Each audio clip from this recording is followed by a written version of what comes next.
আজকের বিষয় হচ্ছে আমরা রজায়েত কীভাবে ধ্বংস করব। তাছাড়া আমাদের উপর যে বন্দিশ লাগানো হয়, বন্দিশ কীভাবে ধ্বংস করব, এই বিষয় নিয়ে আমরা আলোচনা করব।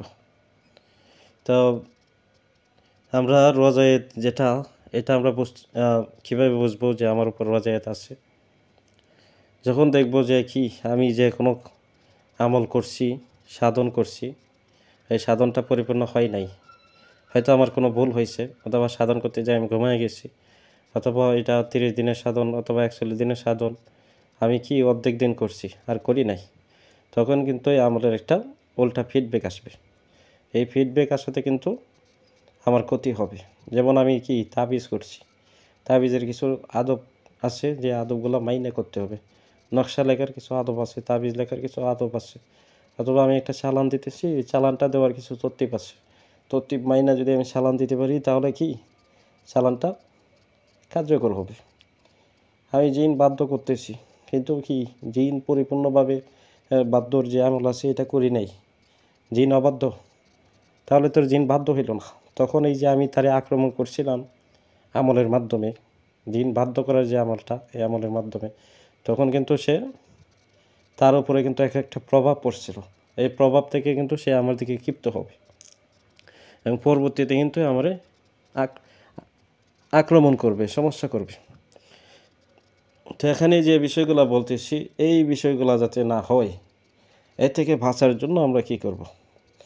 আমি যে কোনো কাজ করতে যাই, কাজটা যেন আমি পরিপূর্ণভাবে করি, কাজে যাতে কোনো ভুল বান্তি না থাকে।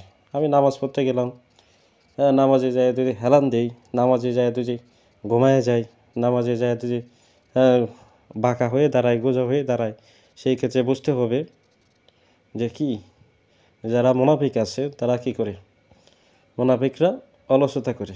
মুনাফিকরা কী করে, নামাজ যখন যায় গুরুত্ব সহ নামাজ আদায় করে না, অলসতা করে। তো মূলত রোজাটা এরকম, যে কোনো কাজে অলসতা করা, মনোযোগ সহকারে না করা, অর্ধেক করলাম অর্ধেক ভুল করলাম। একটা জাকাত আদায় করলাম, জাকাতটা পরিপূর্ণভাবে আদায় করলাম না।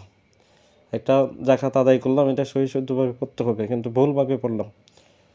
একটা তদবির করতে হবে, এটা তাবিজে হোক নকশার মাধ্যমে হোক, কিন্তু তদবিরটা করছি, উজু করি নাই, অথবা কি যে আদবগুলো আছে আদবগুলো মানি নাই,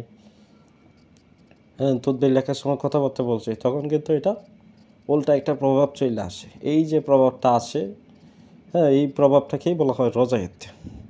তো এই যে রজায়েত যে সমস্যাটা, এটা যে কারো হইতে পারে। এর থেকে আমাদের পরিত্রাণ নেওয়ার জন্য আমরা কিছু আমল করব। যেমন একটা পানি পড়া তৈরি করতে হবে, একটা তেল পড়া তৈরি করতে হবে। তো আমরা একটা পানি পড়া তৈরি করব, 3 বার তাওবা, 11 বার সংক্ষিপ্ত আকারে দরুদ পড়ব। দরুদ পড়ার পরে পানি পড়ার কিন্তু স্পেশাল নিয়ম আপনাদের দেওয়া আছে, এরপর আমি বইলে দিয়েছি সংক্ষিপ্ত আকারে।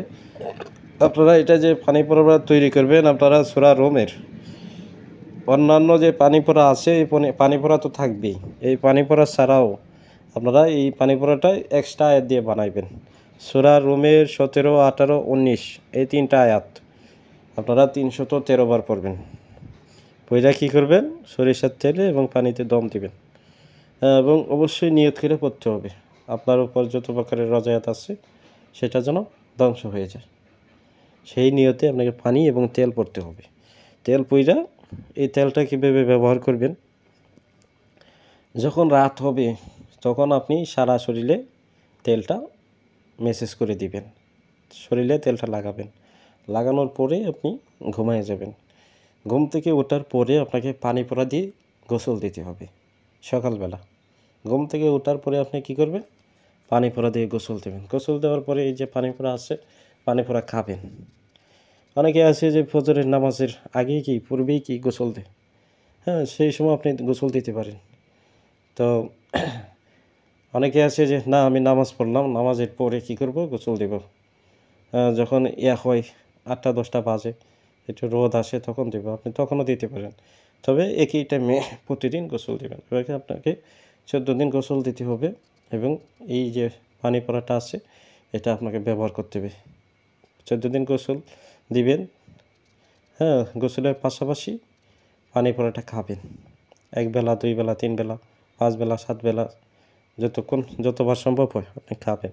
তারপরে আপনারা জাফরান কালি দ্বারা সাদা কাগজে আলিফ থেকে ইয়া পর্যন্ত, আলিফ থেকে যে হরফগুলো আছে ইয়া পর্যন্ত লিখবেন, সিরিয়াল মাফিক আপনারা লিখবেন একটা সাদা কাগজে।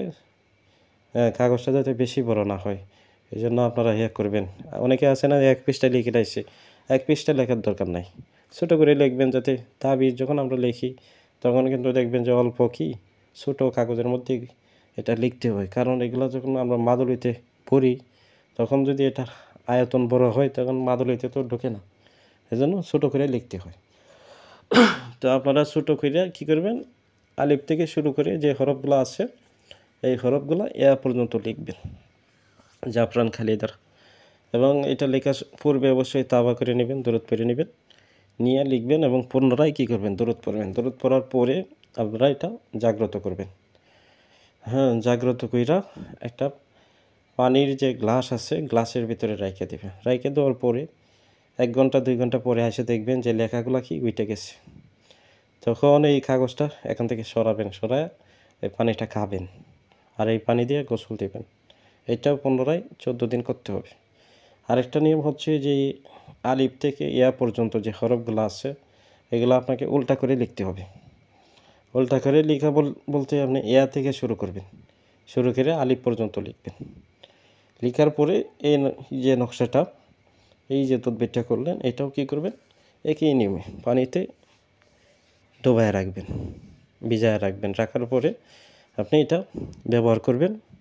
হ্যাঁ, কাগজটা সরায়া যখন লেখাগুলো মুছে যাবে পানির সাথে তখন আপনি এই পানিটা খাবেন, আরও পানির সাথে অ্যাড করবেন, কইরা পানিটা খাবেন আর বাকি পানি দিয়ে গোসল দেবেন। এই নিয়মে আপনাকে 14 দিন করতে হবে। 14 দিন করলে ইনশাআল্লাহ তাআলা আপনার উপর যত প্রকার রজায়েতের জাদু আছে, বন্দিশ আছে, যত প্রকার প্রভাব আছে এর পিছনে যারা ছিল তারা কি সবাই দমন হয়ে যাবে, ধ্বংস হয়ে যাবে। আপনার রজায়েতের আর কোনো সমস্যা থাকবে না। তাই ইনশাআল্লাহ আপনারা বুঝতে পারছেন, আমল বুঝতে পারছেন। জি ইনশাআল্লাহ।